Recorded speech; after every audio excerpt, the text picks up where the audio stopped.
Yo, I can't even be still. Like, this is afterglow excitement. I went to see Black Panther today. Today is February 15th. It actually opens tomorrow. But it started tonight. And I went to see the 7 o'clock 3D showing. And got my entire fucking life. Holy shit.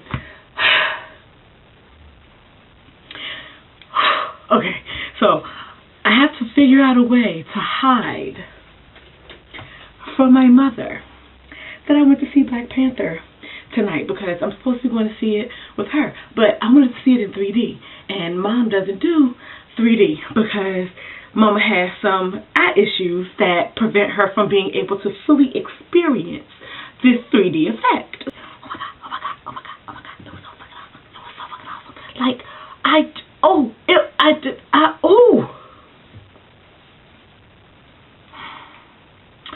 I said, like, my heart is beating a mile a minute.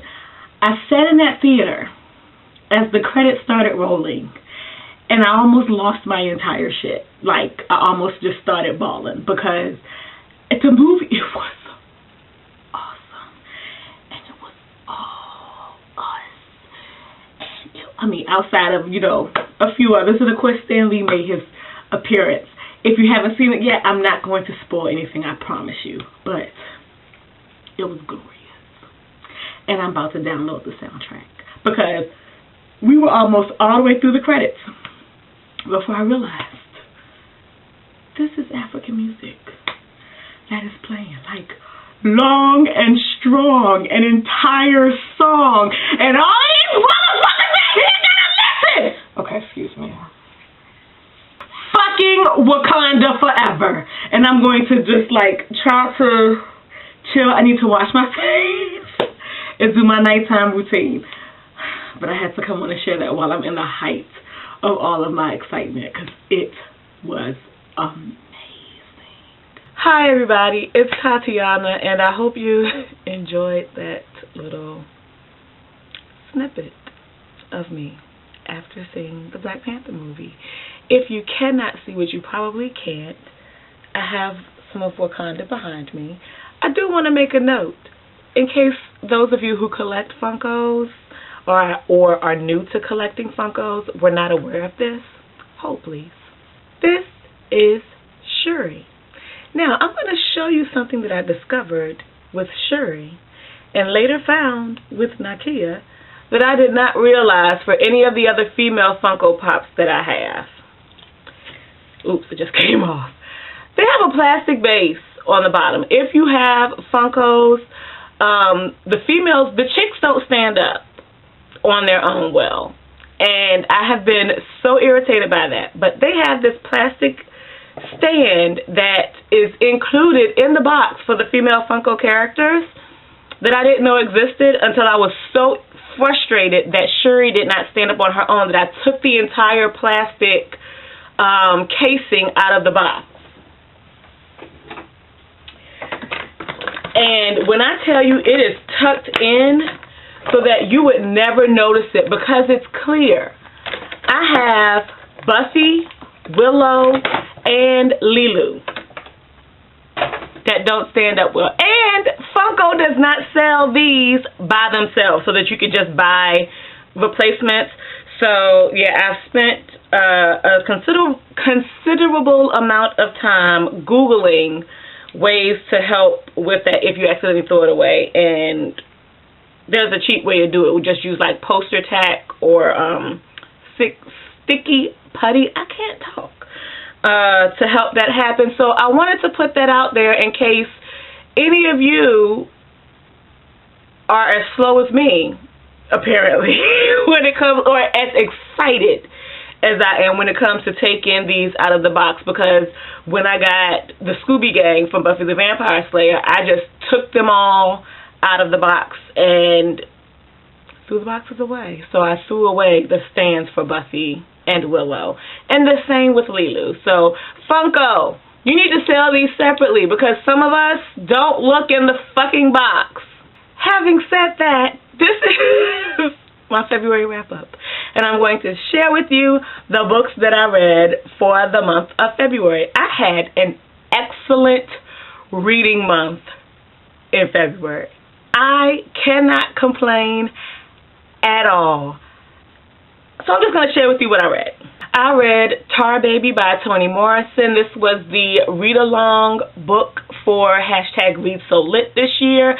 The live show is happening this Saturday, March 3rd at 7 p.m. Eastern Standard Time on Dee Dee's channel at Brown Girl Reading. I will put the link to her channel in the description box below if you are interested in joining us for that live discussion. It's going to be Dee Dee, Mathis Bailey, and myself. And Dee Dee says she's trying to work on getting one or two other people to participate, so hopefully that comes through as well, because the more, the merrier. And I'm really looking forward to discussing this, and so I will save what I have to say about this until then. I don't know if I'm going to do a review of this. I may, but we'll see.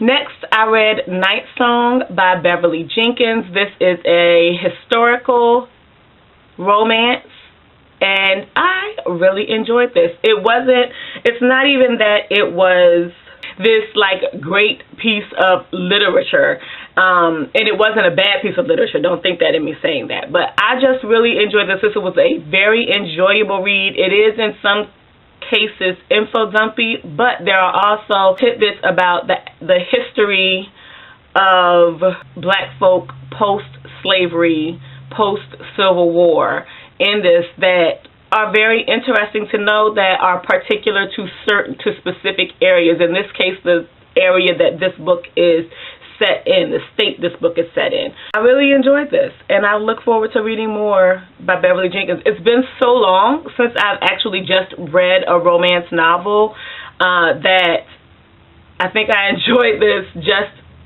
for the return to a romance novel, so I may have to include some more romance novels in my future. I also read Perfect Peace by Daniel Black. I'm going to do a review of this, the feels, the thoughts, and the feels that came along with reading this novel. I'm still trying to get my head wrapped around how I actually feel and everything that I've taken away from this reading situation. But after reading this, I went to a library book sale that you saw that I posted Saturday, and they had one book of his, and I bought it because I want to read more of his work. So thank you, Dee Dee, Alan, Denise, I think everybody who pushed this and said this is a good book, you need to read Daniel Black. Thank you. I also read two autobiographies / memoirs this month, in the month of February, which I am super duper proud of myself for. I did read them as audiobooks. I think that is the perfect way now for me to absorb autobiographies and memoirs. I don't read a lot of nonfiction. I have been reading Incidents in the Life of a Slave Girl for, I think, 4 years. Oh my gosh, did I start that in 2014 or 2015? Too long. It's not a long book, and I'm still reading it and not actively reading it, so that's the problem. But I read Born a Crime by Trevor Noah, which I loved. Listening to him talk about his experiences growing up in South Africa during apartheid, one of the things that I really took away from it, I'm not going to talk about it long because just like get the audiobook. It's awesome. But apartheid gained like global acknowledgement, or the world knew about it and saw it for what it was when I was a kid. And I remember so well, you know, discussing as a child, and I mean like pre-10-year-old child, discussing at church as well as in some of the community programs that I was involved in, the effects of apartheid and the effects, looking at apartheid from our experience and our history as black folk in America, and seeing that even though it's something that was happening in South Africa, it's something that we needed to know about and pay attention to. And so getting the experience of that from a child who was born in South Africa and experienced directly the ramifications of that, and it was awesome. As well as him sharing the relationship, which everybody talks about, the relationship between himself and his mother and his love for her, and how hard she worked to raise him in the environment that they were in, and how she instilled so much into him. I loved it. And then I also listened to The Mother of Black Hollywood by Jennifer motherfucking Lewis, and it was so good, y'all. It was so good. There's so much to take away from her experiences. One of the things that I have always said about Jennifer Lewis is that she is so fucking full of herself.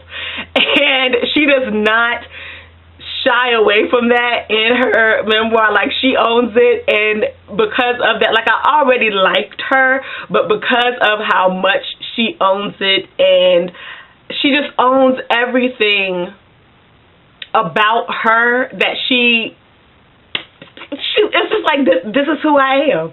And coming to understand herself as she matured in the music industry or in the show business industry, and just I didn't know how like hard she worked, and that she really came up through the artist ranks in the New York artistic atmosphere. And I have so much more respect for her, and I already respected her as an actress, but I have so much more respect for her journey, as well as the things that she's taken away from her journey, the things that she has learned and that she now supports and puts out there as far as mental health and taking care of your mental health and seeking help, as well as the things that she experienced and felt during the rise of the AIDS crisis and the effect that it had on her community as well as herself, as someone who was living in the fear that was being wrought by the AIDS virus during the early mid 90s. There's so much to take away from these memoirs, and because of that I really want to read more, but I need to read them as audiobooks because I will probably never finish them as written books. And there is something to be appreciated by hearing someone's story in their own voice. I loved both of those. So, and I am so looking for, excuse me, I just got really excited. Sorry. I'm so looking forward to Michelle Obama's memoir in November. Holy crap. Holy crap. I can't wait. So those are all of the books that I read in the month of February. If you remember my February TBR initially, you know that I missed or did not get to a lot of the books that I read, that I had on my TBR in February. So I'm going to share with you the books that I am reading for the month of March, because those will carry over into March.